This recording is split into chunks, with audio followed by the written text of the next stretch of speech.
श्री राम जय राम जय जय राम। श्री राम जय राम जय जय राम।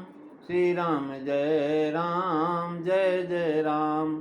बोलिए सियावर रामचंद्र भगवान की जय। पवन सुत हनुमान की जय। सद्गुरुदेव महाराज की जय। नमो पार्वते पते हर हर महादेव। आदरणीय विद्वज्जन, मानस चिंतन चैनल पर आप सभी का स्वागत है। पिछली चर्चा में आप राजा मनु और शत्रुपा की कथा श्रवण कर रहे थे। राजा मनु 71 चतुर्युगी राज किए। राज करने के बाद महाराज विषयों से बैराग नहीं होता है। अब क्या किया महाराज उन्होंने? महाराज ते ही मन राज कीन बहु काला। ये राजा मनु वही है जिनकी वजह से महाराज नर सृष्टि हुई। हम लोग भी बनाई इन्हीं की संतान है, राजा मनु की। और इस प्रकार से आज तक उनकी जो है लीला मनु संहिता अनेक ग्रंथ उनके द्वारा रचित हुए हैं।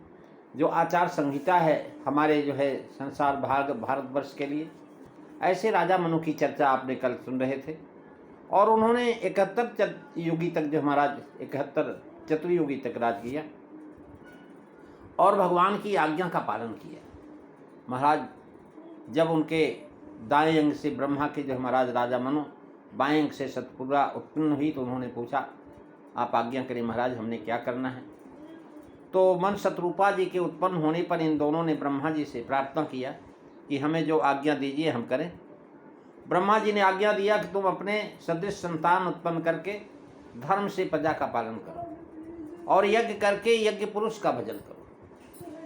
इसी से मेरी परम शुश्रूषा होगी और परमेश्वर प्रजा पालन से तुम पर बहुत प्रसन्न होंगे। प्रभु की प्रसन्नता का तथा विषय ब्रह्मा पिता की आज्ञा, इसको अपना धर्म मान करके राजा मनु जो महाराज बहुत काल तक राज किया और प्रजा का पालन किया। राजभोग की इच्छा से नहीं, महाराज प्रजा का पालन पिता की आज्ञा थी और भगवान की इच्छा थी। इसलिए कह रहे हैं महाराज जो है विविध प्रकार से प्रभु की आज्ञा का विधि की जैसी थी वैसा पालन करना। यहाँ प्रभु की आज्ञा धर्म पालन है।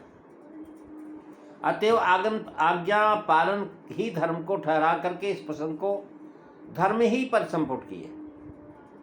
अथवा जो है प्रभु की आज्ञा वेद है, वेद के अनुसार राजधर्म का प्रजा पालन और जो है आश्रम धर्म अनुष्ठान ये धर्म किए। वेद में जितने विधि कर्म कहे गए हैं वे सब राजा मनु ने किए। इससे मनु का महाराज श्रद्धा तिरेक दिखाया, बहुत बड़ी श्रद्धा थी इनके अंदर। और इतना दिन करने के बाद, इतना सब कुछ करने के बाद विषयों से बैराग नहीं होता, विषयों में मन लगा रहता है।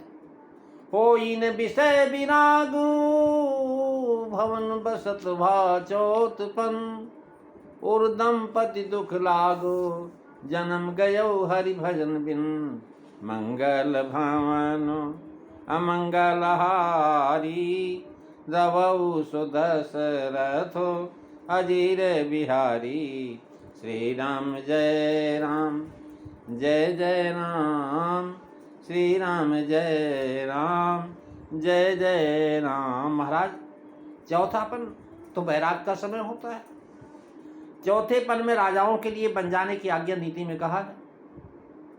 मंदोदरी रावण को समझाती है कि पददेव संत कहें यस नीत दशानन चौथे पन जाई निपकानन और अंतः उचित निपह बनवासु। महाराज अब चौथापन आया तब बैराग उत्पन्न होगा। यानी पुनः भली प्रकार धर्म का सेवन करने से बैराग उदय होता है।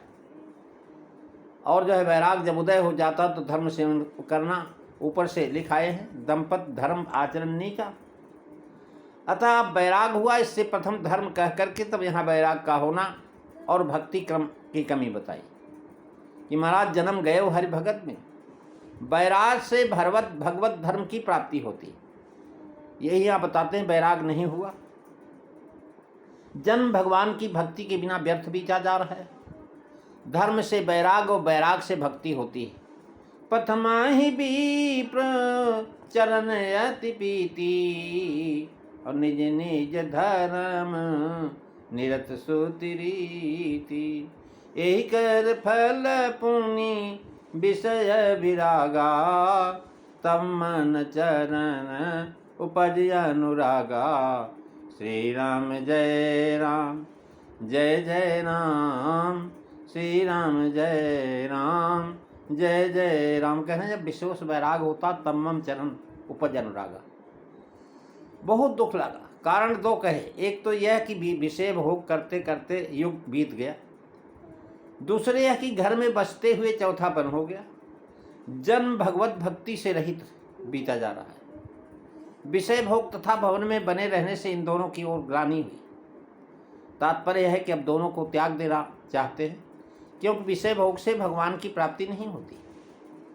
राम प्रेम पै पेखिए, दिए विषय तन पीठ।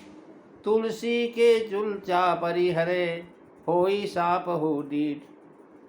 यानी विषय और भवन दो की ग्लानि हुई। छोटे बड़े सभी जीवों का आजकल महाराज प्रायः दोनों ही चाह में सारा जन्म बीत जाता है। मरते समय भी महाराज विषयों की तृष्णा नहीं जाती।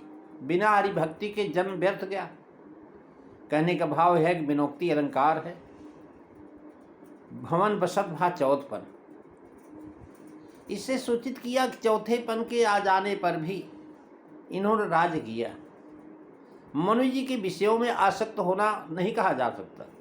विराग का अर्थ है कि त्याग अवकाश लेना चाहिए।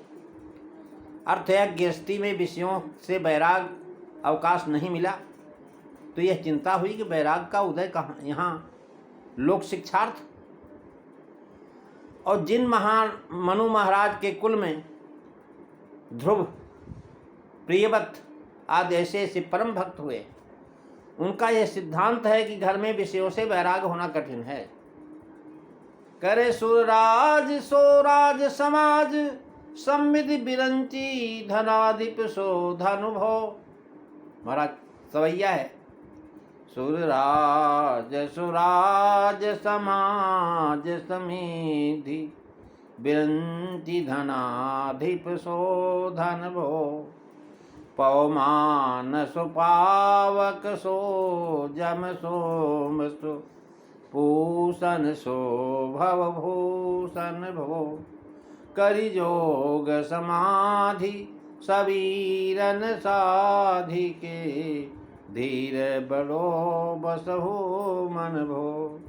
सब जाई सुभाय कहे तुलसी जो, जो न जान की जीवन को जन भो। महाराज सब कुछ होते हुए भी भगवान का अगर नहीं बन सका तो व्यर्थ है जीवन। बड़े बड़े हाथी द्वार पर झूम रहे,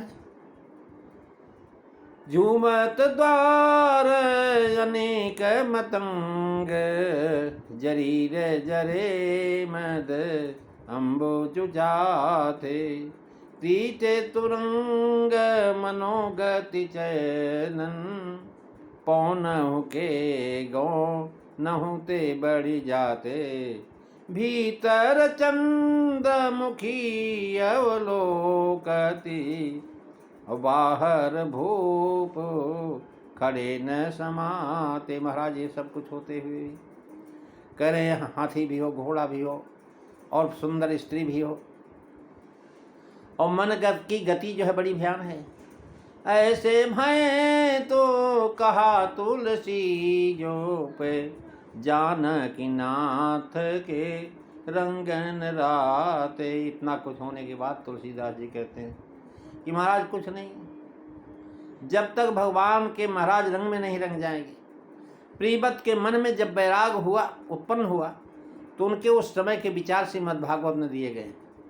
ऐसा विचार करके पश्चाताप करने लगी, कहो राजभोग में पड़ करके मैं मंगल मार्ग से भ्रष्ट हो गया। अहो मैंने बहुत ही बुरा किया।